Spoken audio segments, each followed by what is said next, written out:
Mogoče, če kar začnemo z nekim vzročnim vprašanjem, zakaj pravljice? Torej, kaj je naloga pravljic, po vašem mnenju? A je to bolj razvedrilo, bolj vzgoja, bolj nagrajenju odnosa med starši in otrokom, če gre za pripovedovanje pravljic? Mogoče za vse od naštetega ali pa kaj čisto drugega? Mislim, da bom znal ponoviti vprašanje. Naloga pravljic najprej je, da so, da obstajajo. Torej, da se zapisujejo, da jih pišemo, da jih beremo, da jih tudi dan danes ustvarjamo. Pravljica je zelo kompliciran žanr, zelo komplicirana literarna vrsta, cela vrsta,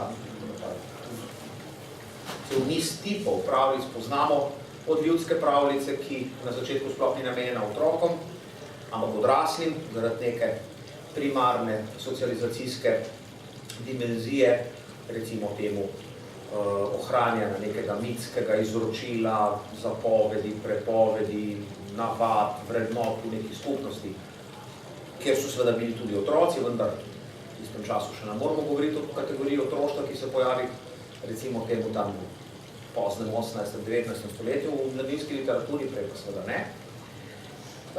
In seveda v teh družbih, tako imenovanih mitskih družbah, ima pravljica čisto drugačno vlogo kot danes. Zdaj, morda o tem še kaj kasneje. Kaj pa je vloga pravljice danes? To je pa zelo zanimivo vprašanje in verjetno ključno za tale najn pogovor. Kakor samo opažam, ima v sodobni mladinski literaturi, pa tudi sicer bi jaz rekel, v literaturi nasploh, bolj ali manj, osrednje mesto zelo hibriden žanr, bi lahko rekli, ali pa zelo zanimiva vrsta besedil. Po eni strani imamo izrazite problemske vsebine, se pravi, očitno ne mladim, ne odraslim v vlastni koži ni preveč dobro, v tem prelepem, krasnem novem svetu, polnem sicer vrednot, lepote in resnice, Kanada.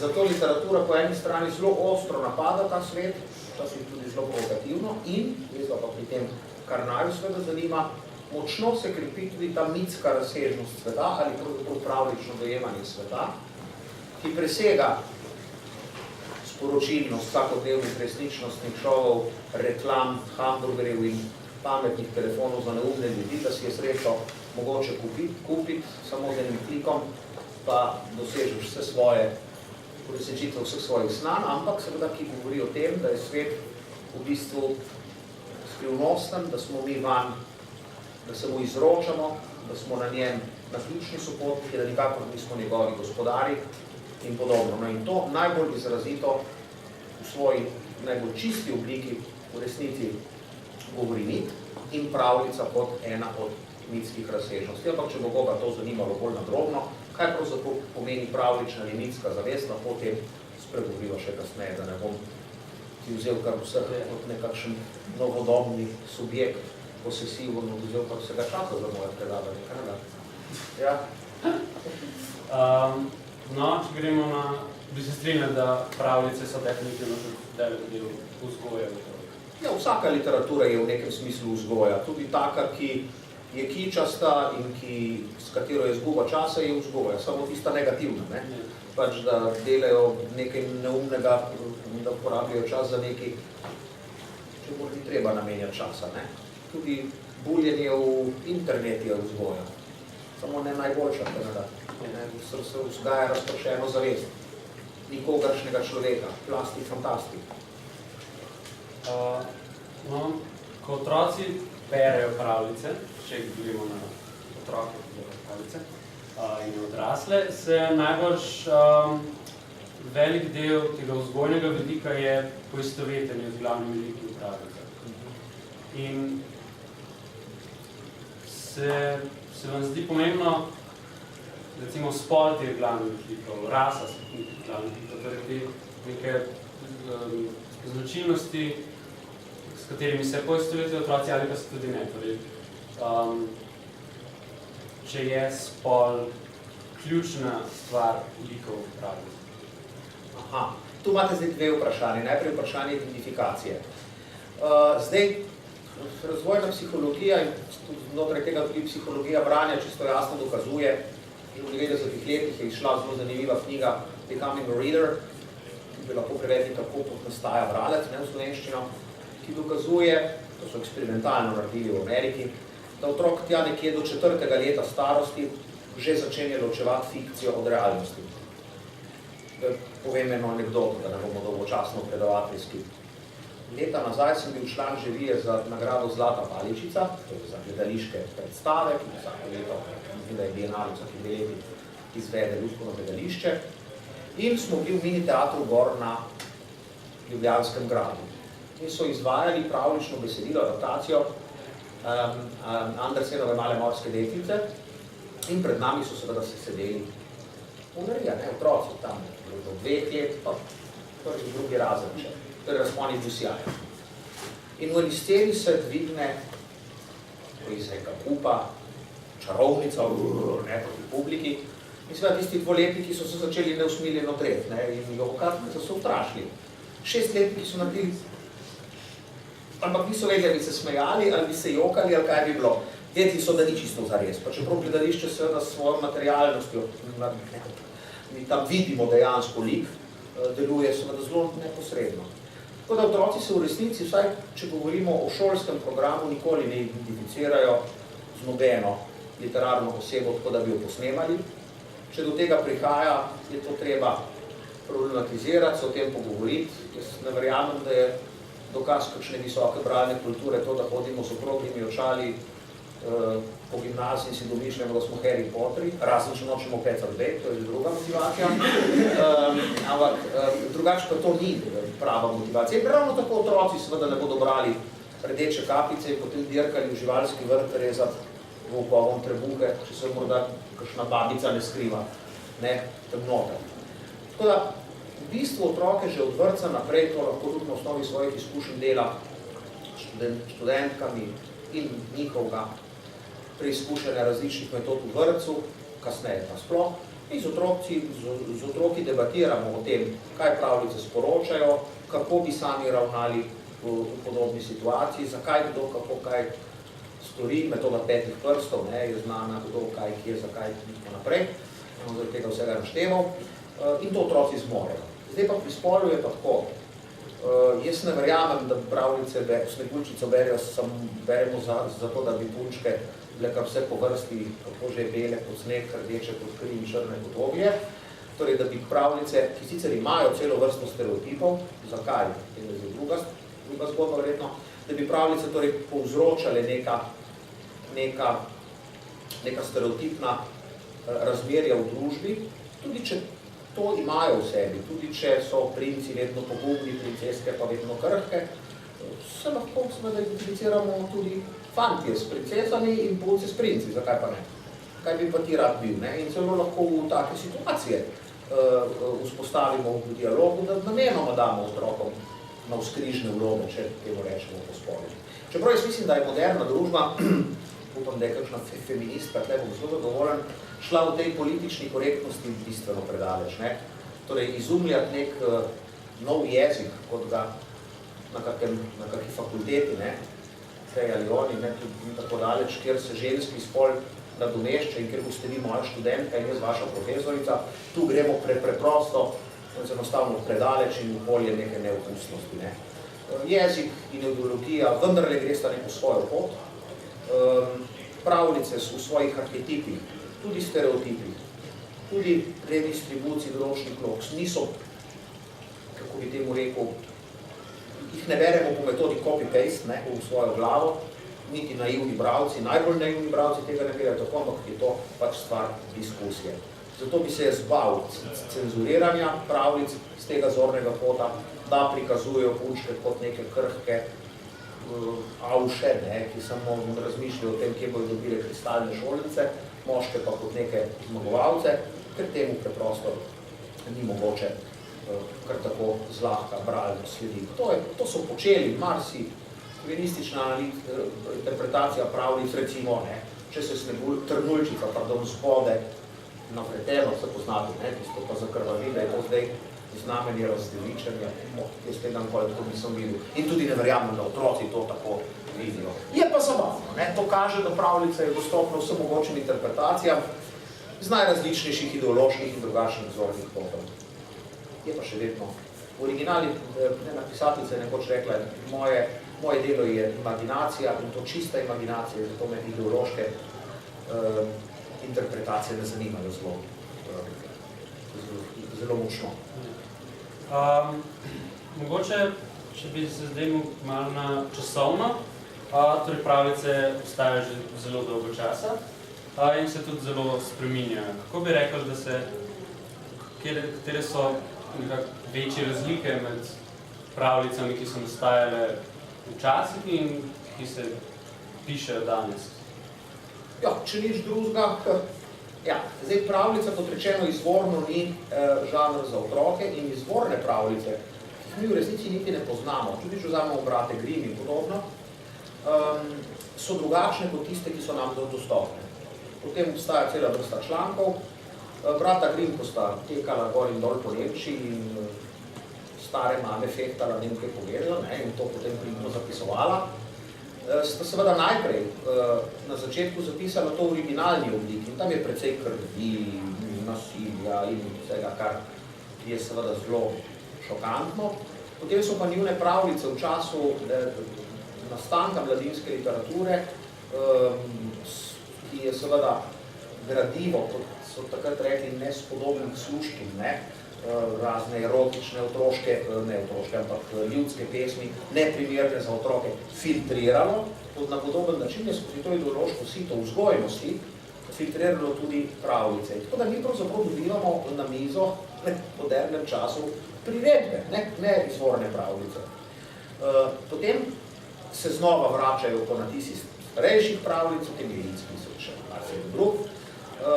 In zanimivo v sodobnem času to počne zlasti naša Svetlana Makarovič, kjer nekatere tradicionalne pravljične motive spet predeluje recimo po modelu teh iniciacijskih ritualov, precej srhljivih, seveda v svoji osnovi, ki spominjajo na ta izvorni tip ljudske pravljice. Če vzamemo samo primer njene strahovite pravljice Rdeče jabolko, ki predelava rdeče kapice v to smer, da mora nesrečno dekle pojesti, mislim, da meso svoje mame, zakuriti v njenih kosti kres in še piti njeno kri in še požrejo bolj na koncu, niti se ne odreši.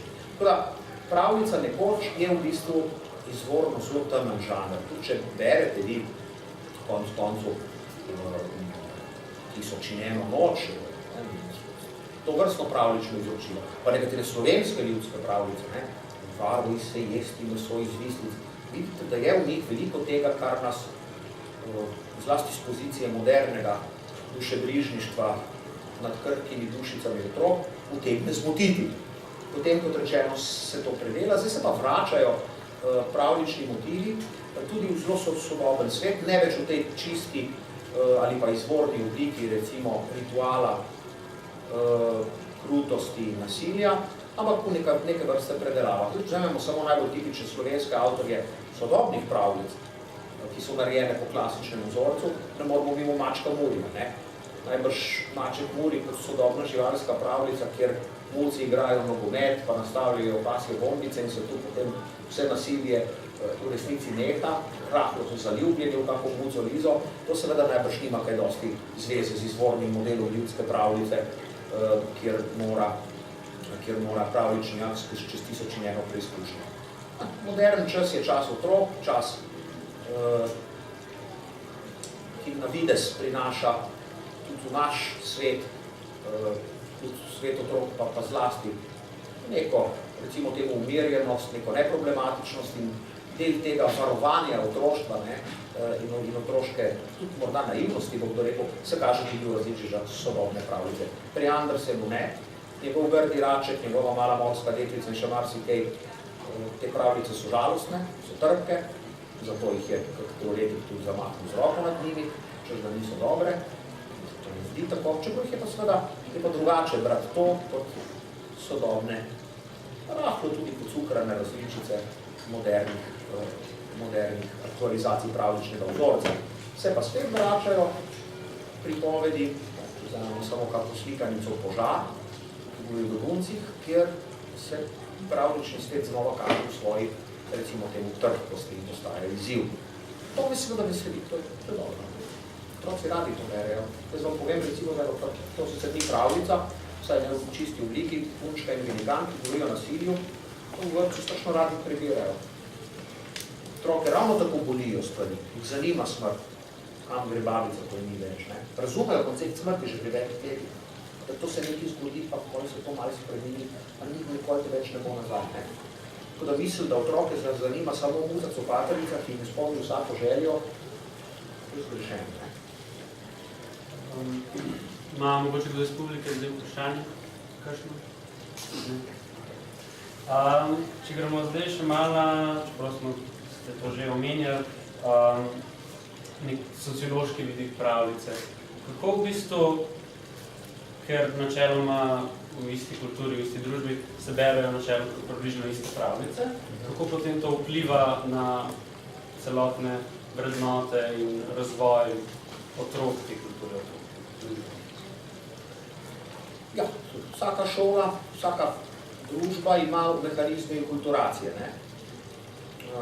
Že v družini se začne inkulturacija, lahko se tudi ne začne, ampak upem, vendar da se začne, ko beremo tako imenovan družinski kanon, ne? Kjer so vam brali starši tiste pravljice približno, ki so jih oni morda slišali od svojih staršev, ali starih staršev, ki so jih brali v šoli in podobno. Ta družinski kanon je pomemben. Ne?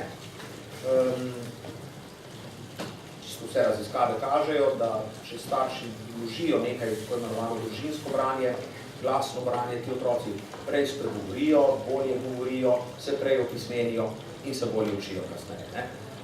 Zdaj, ali bomo rekli, da morajo starši zaradi nekakšne, kako bi rekel, temu medkulturnosti, kot najbolj vrhovne vrednote brati nekaj, kar ni od tu, ampak bomo brali kitajske pravljice, po mojem, to ni vredno. Mi smo najprej, še greva, ne vem, na našo situacijo, mi smo najprej Slovenci, ali pa jaz sem najprej Primorec, še prej sem Igor, potem sem Primorec, potem sem Slovenc, potem sem Evropejc, potem sem Zemljan in potem sem recimo član znanega vesolja, za katerega se bo izkazalo in imamo še kakšnega usporednega in bomo tudi v tem smislu pol si bližje z enakostraničnimi trikotniki iz Venere kot z krogci iz kakega usporednega vesolja. No, če se nekam zafrkavati, mislim, da je to identiteto treba gojiti tudi skozi družinsko branje. Pomeni, da usmerjanje otrok v slovensko kulturo, v evropsko kulturo, samo po sebi ne more biti nič spornega, obratno, to je celo dobro. Da se nam ne zgodi nekaj, kar smo v sociologiji poimenovali z svetovnim najstnikom, global teenager, se pravi z univerzalnim potrošnikom, ki bo ne glede na starost jedel in se oblačil približno enako od Pekinga do Reykjavika in od Johannesburga do Moskve. Ne? Mislim, da ta svetovni darilni lonc ni najboljša stvar za identiteto, ne posameznika, ne naroda, ne družbe nasploh, in da k temu lahko prispevajo tudi pravljice. Čim pa otrok stopi v šolo, je pa to sploh pomemben inkulturacijski vidik. In tako potem po celotni šolski vertikali, že od vrtca naprej, bi lahko rekli, v šoli pa sploh, v resnici skrbimo za to, da se otrok seznanja najprej slovensko, recimo temu pravljično tradicijo, ki zajema tako slovenske pravljice, če jih nekaj naštejemo, ne vem, Peter Klepec ali pa Zlata ptica ali kaj takega, pa tja do slovenskega pravljičnega izročila, klasičnega in tudi sodobnega, skako Elo Peroci, Kajtan Ontoličen, tudi Svetlana Makarovič in še kom, zdaj naštejem vseh avtorjev. Potem pa pridemo postopoma tudi že do, recimo temu, primerjalnega vidika pravljic, kjer pokažemo pravljično tkivo kot izročilo človeštva nasploh. Tako bomo potem v kakem 4., 5., 6. razredu brali indijanske pravljice, ki so sila zanimive. Tam nastopajo razni kirinčoki, pa jaguari, pa take čudne živali, ki niti v živalskem vrtu ne vidimo, kaj še je v naravi. Nastopajo arabske pravljice, drugačne razlage nastanka sveta in to ti potem daje po eni strani trdnost identitete in po drugi strani odprtost za kulturo drugega in drugačnega. Tako da vprašanje, ki stoji za, če ga prav razumem, za tem vašim vprašanjem bi prav tako bilo, lahko celo ali naj sodobna družina in sodobna šola spodbuja inkulturacijo, uraščanje otroka v lastno kulturo, ali ne, ali naj kar tako sama po sebi prisega na medkulturnost.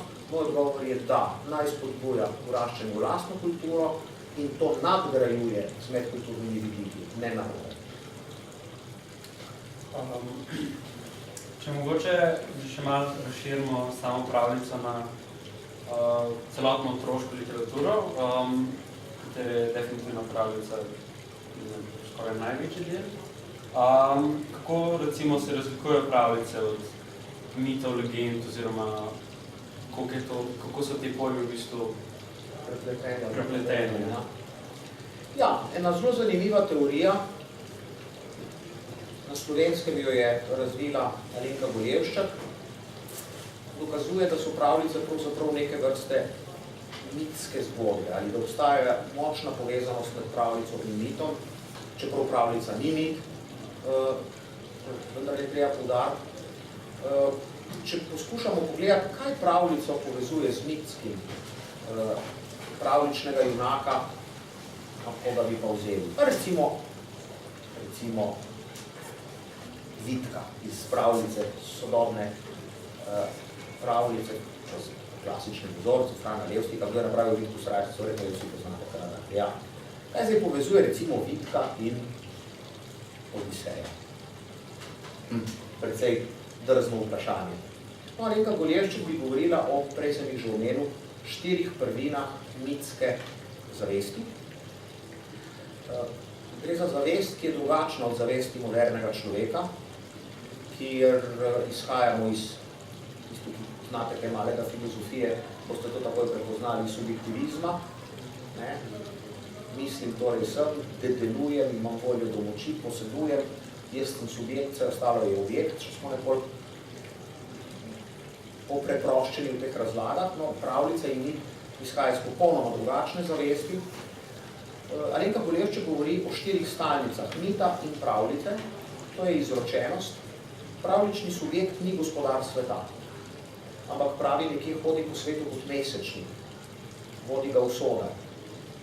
Stvari se mu dogajajo nenadoma, nenapovedano.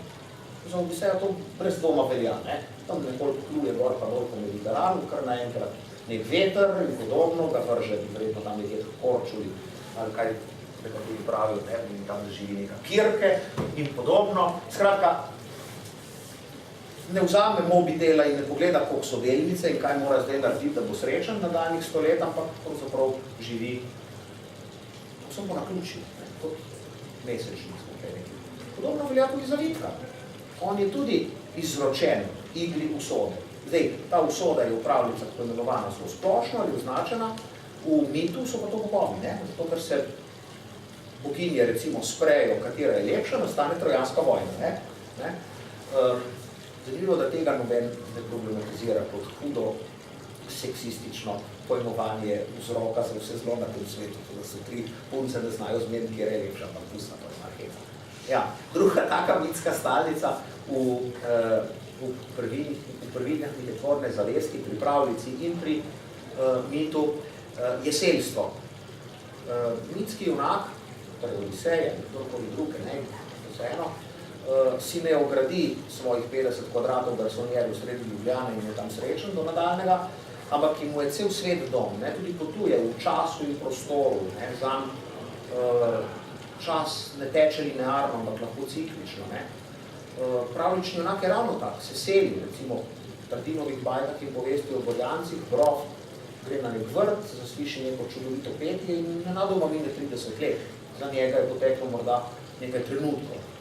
Torej, selstvo, da je cel svet tvoj dom, da si povsod doma in hkrati nikjer, ta razpršenost v svetu, v pozitivnem smislu, je druga stalnica.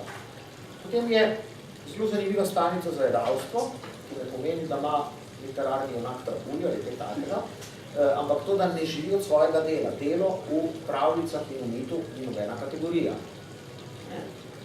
Pridnost, marljivost in podobno nimajo neke cene. Najhujše je pa kaznovana v pravljicah in v mitu. Prav tako pogoltnost. Se pravi, če si želiš cel svet podrediti, požreti vse, kar ti po naključju pravzaprav daje usoda, to se ponovadi drago plača v pravljici. ta izročeni posodi, bogovom izročeni posameznik v pravljici limitu živi od darov. Pravzaprav isto stvar vidimo tudi v Vitku. On dobi najlepšo srajčico, ki mu njegovi prijatelji iz narave skejo, zato, ker je dober po srcu.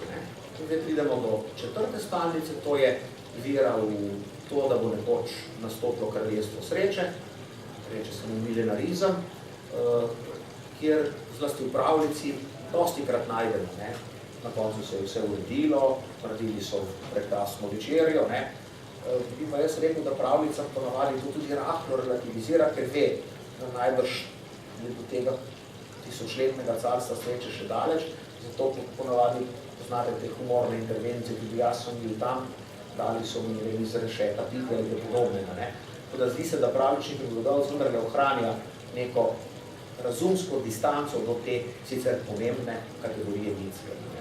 Zakaj se vse to pravličnemu junaku dogaja? Zakaj je izročen selec, ki živi od darov drugih in verjame v to, da je na svetu možno tisočletno kraljestvo sreče, ker je ta človek dober po srcu. In tu imamo pa zdaj seveda vzgojno razsežnost pravljice, v mitu ni čisto tako, tam je pogum in druge kategorije so boljše, bolj pomembne. V pravljici je pa zmagovalec vedno, zase po klasični ljudski pravljici, klasični pravljici, zmagovalec vedno tisti, ki je dober po srcu in ki je ponavadi celo krhek, ki ga imajo vsi za bedačka, za grdega dačka. Ta je tisti, ki na koncu doseže onkraj preračunljivosti sveta, v katerem se sicer pravljica dogaja, v bistvu milenaristično vodje.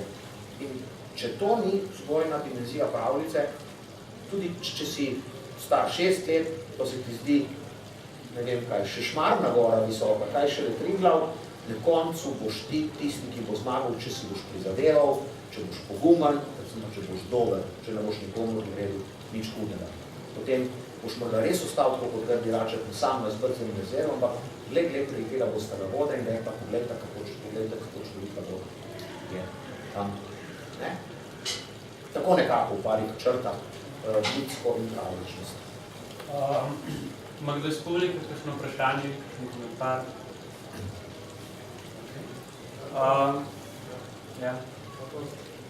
Povest pa pravljica. Povest ali pripovedka? Pripovedka verjetno, v povesti je ponavadi bolj za vprašanje. Ja, znotraj ljudskih pravličnih žanrov ali pa izročilnih pravličnih in drugih pripovednih žanrov, lahko rečemo, obstaja ta temeljna razlika med pravljico in pripovedko.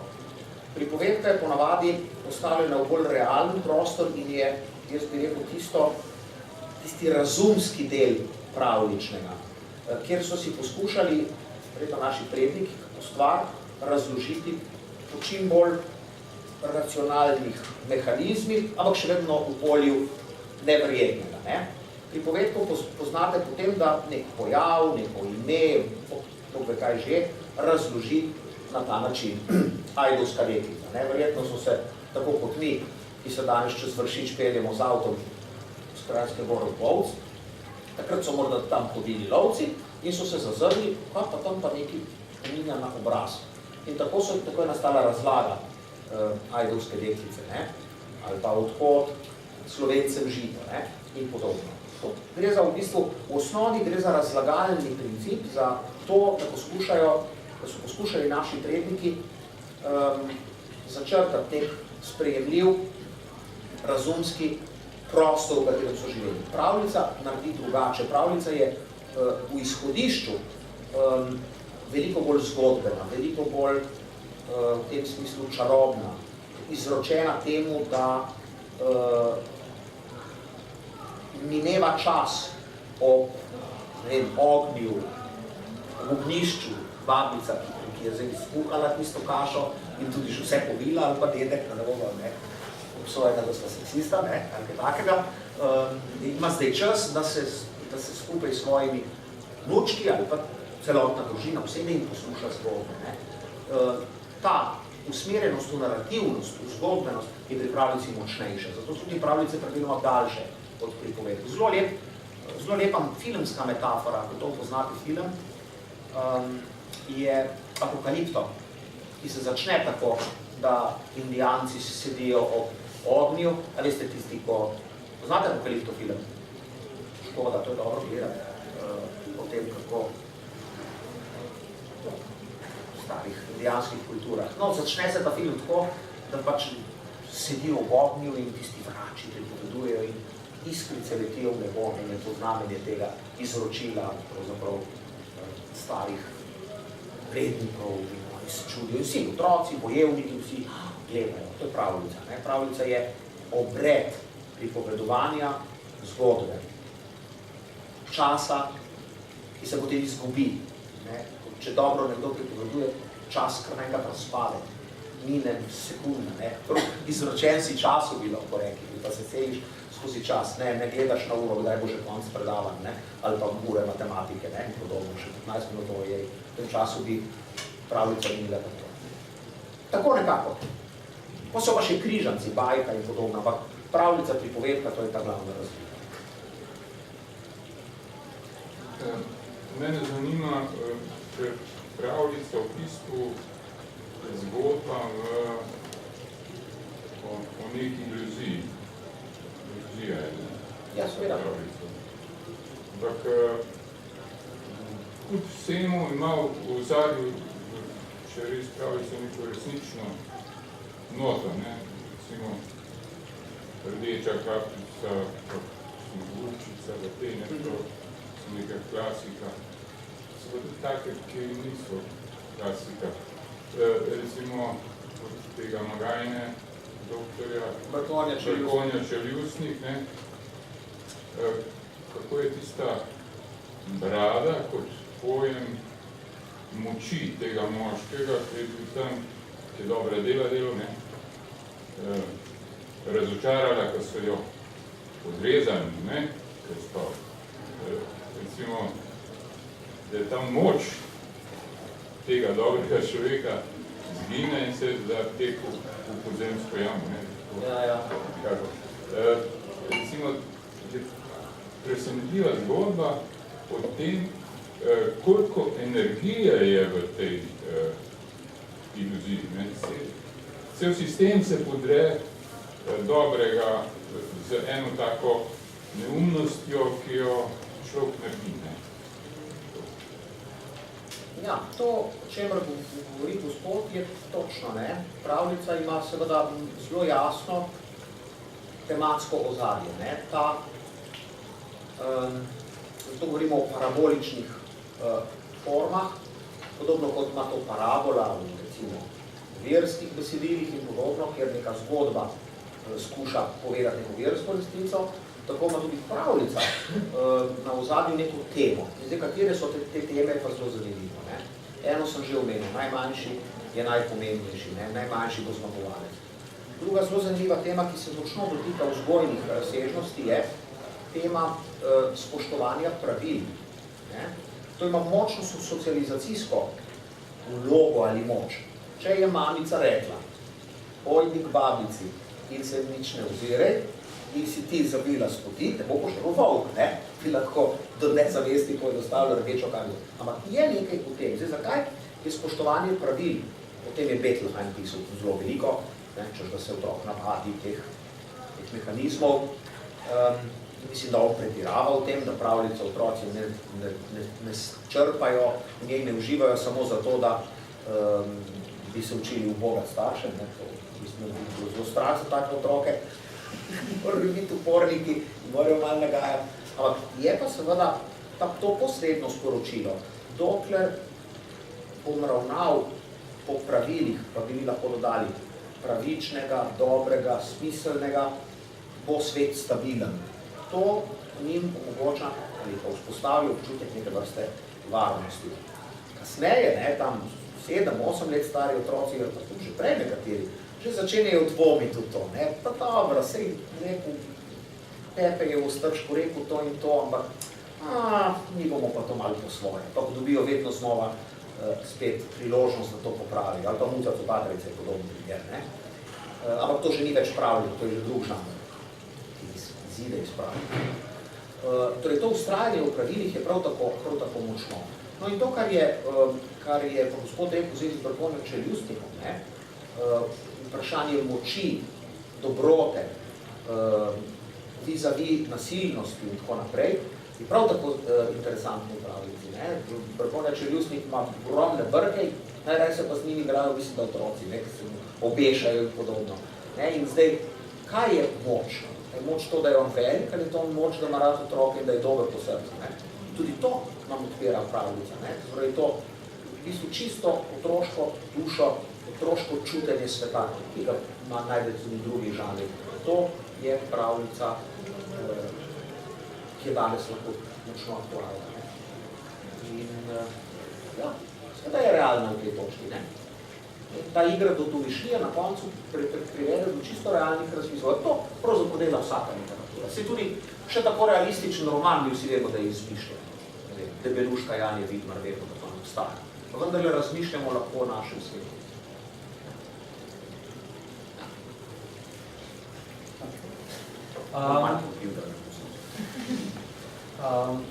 Mogoče, če gremo še na adaptacije pravljic, torej vedno se, predvsem v zadnjih 70 letih, recimo, se pravljice in razne podobne otroške pripovedke pretvarjajo v risanke in film. Se vam zdi, da je to smiselno, ker je to nov medij današnjih generacij, ampak kako to recimo vpliva na potem bralno, pripovedovalno kulturo? Prinašuje ali ne? Najprej v adaptacijah. Prej smo že rekli, da smo mi pravzaprav dobili celo vrsto klasičnih pravljic pri predelavi. Za Griba že to velja. Pa recimo zanimivo, tudi Koča strica Toma, ki je nobena pravljica, je prišla na slovensko v obliki predelav, ne v originalni obliki, kot prevod. In tako dalje. Jaz mislim, da je celo Pika Nogavička v nekem smislu predelava, ker ni bila prevedena direktno iz švedščine, ampak že prevoda, z določenim. Torej, zakaj to govorim? Nekateri so strašno proti temu, da se za mlade karkoli predela. Jezus, nekdo pa si to lahko dovoli, se dotakne lika in dela in besedila velikih pesnikov in pisateljev, ki se jim moramo ubogi smrtniki bližati po kolenih na kilometre. Jaz sem si recimo dovolil, da enkrat mi želi so skobli na Grmadi predelati Pod svobodnim soncem. Znameniti zgodovinski roman, dveh takih knjigah, in Bog ne daj to vrat, ko boste dobili vso voljo. Tudi jezikovno je nerazumljiv, mimo grede. Pa smešen za mladega bralca.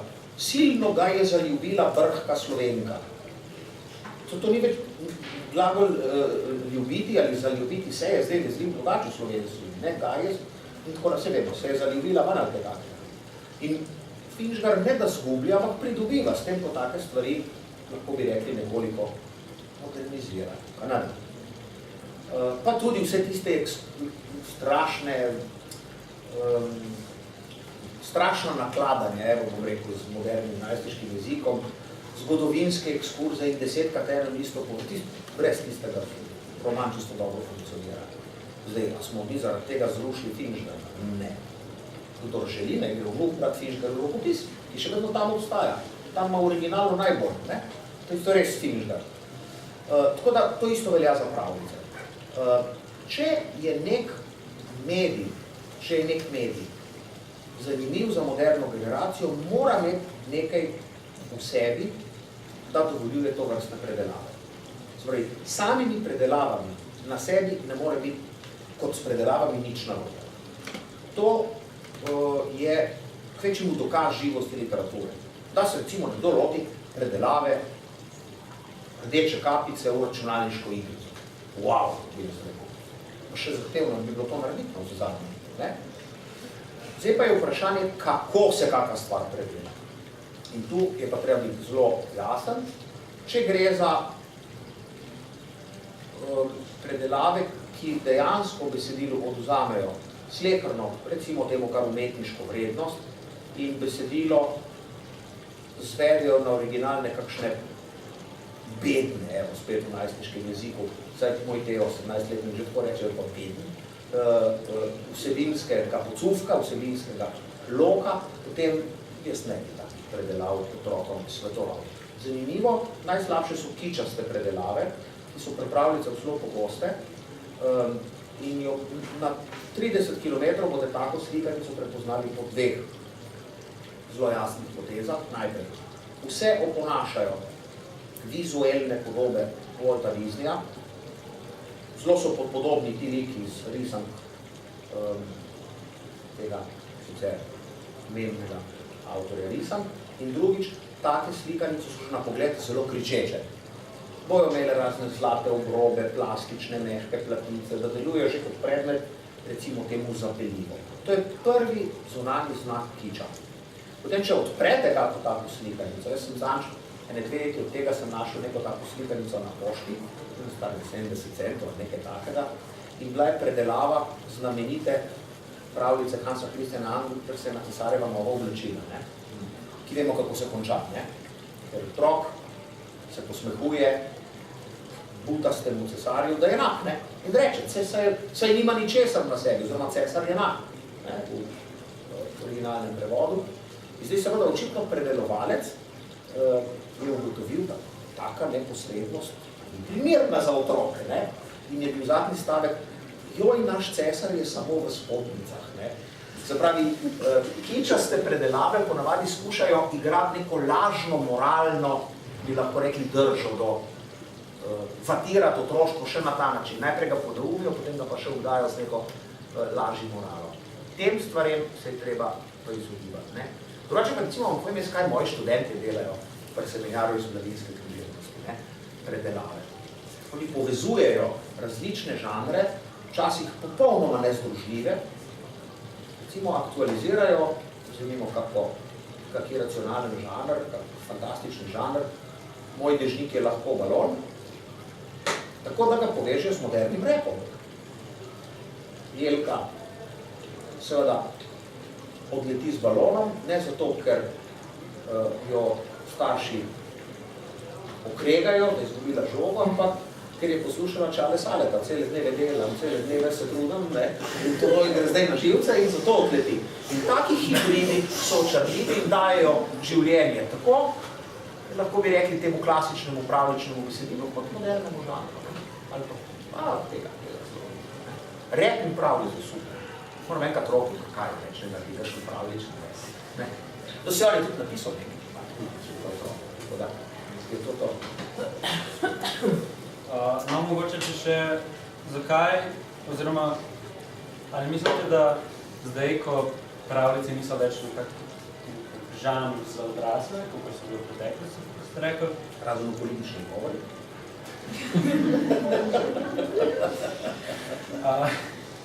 Zakaj se recimo veliko odraslih, mladih odraslih, vrača k pravljici? Pravljica je eden od žanrov, že Alenka Golevček na to opozarja, ki je zelo primeren za te New Age ideologije. Tudi, pa to ne mislim nič okoli slabšalno. Narobe, jaz mislim, da mladi odrasli ali pa starejši odrasli, ki želijo sami v sebi premisliti, to tema je ideologija, način življenja na tem svetu res optimalna in ali nas je ta zahodni racionalizem, ki je na začetku bil nekaj zelo obetajočega, res pripeljal v obljubljeno deželo, če torej hoče to relativizira, potem premisliti, in je seveda zato lahko pravljica, tudi ta izvorna pravljica, zbrana v zbirkah arabskih pravljic, kitajskih pravljic, indijskih pravljic, tudi v basnih in podobno. To basen je bolj racionalističen, didaktičen žanr, lahko primerna osnova. Nastaja tudi nekaj izpeljav iz pravljičnega in mitičnega žanra. Mi v teoriji rečemo pravljični romani. Najbolj znam primer tega pravljičnega romana, ki bomo težko rekli, da je za otroke, recimo Gospodar prstanov. Vse to je pravzaprav mit oziroma pravljica. Kaj je to drugega? In to ne verjamem, da to gledajo otroci 5-6 let stari, ne? Težko bi zdržali pred televizijo ali pa v kinu ta čas. Izgleda, da in spet imate, ne? Kaj pa je Frodo drugo kot izročenec, ki potuje po celem svetu in išče obljubljeno kraljestvo? Ni res, smo tu nekje, ne? Stereotipom sovražnika, zavezništva narave, recimo, ne? Podobno kot je Videk, izročen svojim prijateljem, Grmu, ovčki, ki mu da volno in to, tudi na drevesa, ne, hodijo malo za zbor, pa da je za vilinci in podobno, ne. No, tako, pred leti, še kot študent, tam bo, to bo že v leta 1720, sem prebral en zelo zanimiv tekst. Takrat se je ravno začel razmah, ni bilo še Harryja Potterja, ampak začel razmah te mitske oziroma pravlične literature, narejen ne po modelu sodobne, fantastične pripovedi, kjer je otrok v središču. To je razlika. Ne? Če je otrok v središču in on ustvarja iz svoje domišljije pravlični svet, je to drugo kot klasična pravljica, kjer je otrok samo del tega sveta. Torej, razlika je med Vitkom, kdo je napravil Vitku Srajtičo, in recimo Moj dežnik je lahko blom, kjer je vse od jelke odvisno. In ta pravljica, ta zgodba je v realni svet postavljena, ona leti tle nad Ljubljano, ne? Če se spomnite slike. No, če se vrnem zdaj nazaj k temu članku, takrat je, avtorica se ne spomnim več, govorila pa je o pojavi novih, v resni komparativistični reviji je govorila o pojavu novih herojev v otroški literaturi, oziroma mladinski, in je zaključila to analizo teh pravličnih in siceršnjih mitskih zgodb in likov, s tem, da se izdi, da se je v postmodernističnem času literatura ustrašila te svoje igre znotraj praznine, se pravi, tega svojega polaščanja vsega, ne? In se zato vrača k mitskemu izročilu ali pa pravličnemu izročilu. Zelo dobra ideja se mi zdi, bojim se, da je veliko, da je to dejansko bila neka zanimiva napoved, ne? Ker koncu pogledajte, ne? V otroški literaturi na Slovenskem, Anja Štefan. To je pravzaprav v celoti avtorica, ki črpa iz pravličnega, tudi sama je pripovedovalka zgodb. Ne vem, če ste kdaj slišali, ona tako žari, ko pripoveduje, od Bog ve kot vzete zgodbe, vse pomočje kultur in seveda to pravlično izročilo vnaša tudi v svoje pravljice ali pa njihove predelave, obok, idej in podobno. Mimo grede, pa mi znam skrivnost, ona dobi tudi večernico za eno pesniško zbirko. Ja, večernico. Za perfektno pesniško zbirko Drobtine iz Višje doline, ki ni sicer pravljica, močno pa črpa iz tega. Če želite brati izvrstno otroško slikanico, imate točnega recimo 3, 4, 5 let starega bratca, sestrco, le pejte v knjižnico in to preberite, ker potem bo eno leto to vse izposobeno. Sem vam dovolj izčrpno odgovoril na to zadnje vprašanje, zakaj zdaj odrasli berejo. Vi kaj berete pravljice? Ne, nič niste zamudili. Ampak so vam jih brali, ko ste bili še dopaja.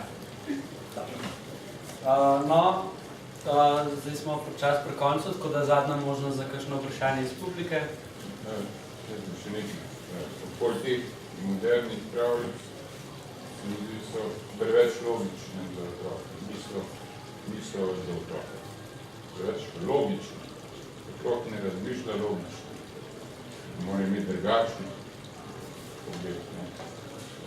Bi opozoril, da je Aleksandro Volta, znam izumitelj sicer, je v otroštvu zelo zamujal.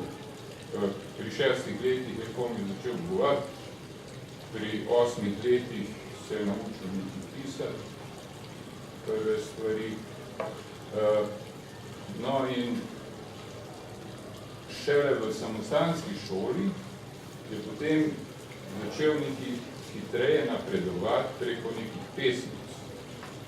In potem je napisal pesem, eno dolgo pesem, in imenuje se Ignis Naturalis. Iz tega je nastal izum prve iskre električne, prvega člena Voltovega, baterije in tako naprej. Skratka, ni iz logike dela. Ni iz logike. Mi hočemo pa vse v neko logiko spraviti. Ne gre. Konce s tem. Otrokom je treba dati otroštvo in ne logike. Pravljice se. Kar je čisto identično, zelo podobna anekdota, večkrat tudi navajana v šolskih spisih ali pa recimo temu didaktičnih različnih pravljici, je, ko je na mama Einstein opisala, kaj bi ona naredila, da bi bil njen sine tak grozen fizik, ne, v smislu znan in dober, kot je on. Veste, kaj je odgovoril? Berite mu pravljice. In potem mu ga je še enkrat vprašal, ne, ampak jaz bi rada, da bi bil res v matematiki dober, pa v fiziki, berite mu še več pravljic. Kar pomeni najbolj, da ta kombinatorika, morda čisto nezavedna enih podob, enih razmerij, ki se ne dajo prevesti v nek čisto v celotno, sploh ne, pa niti v pretežni meri v neki jezik logike, pravi gospod, deluje na otroško ustvarjalnost, jo močno spodbuja.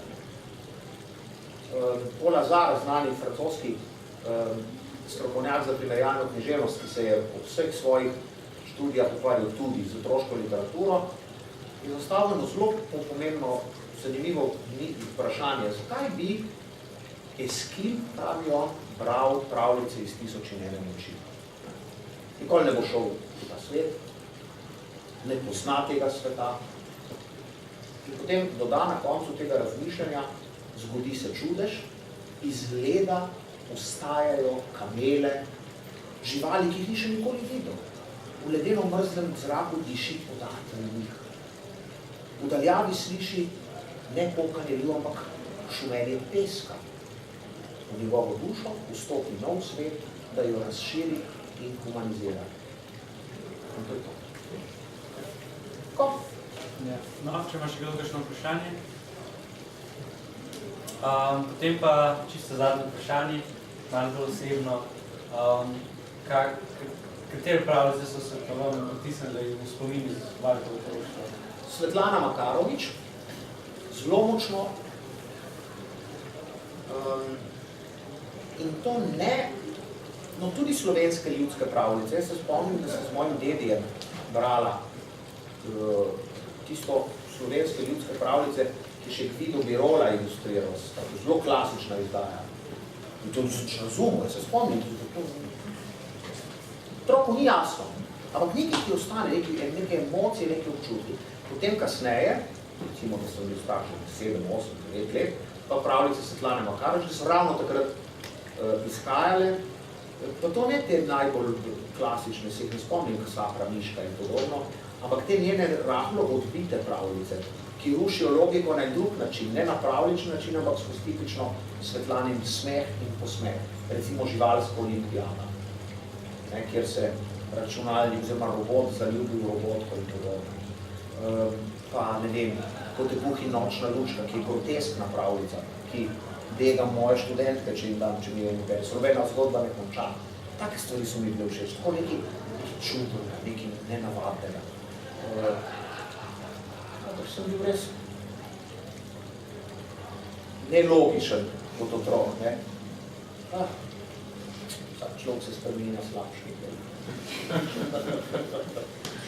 Tako, dveh besede.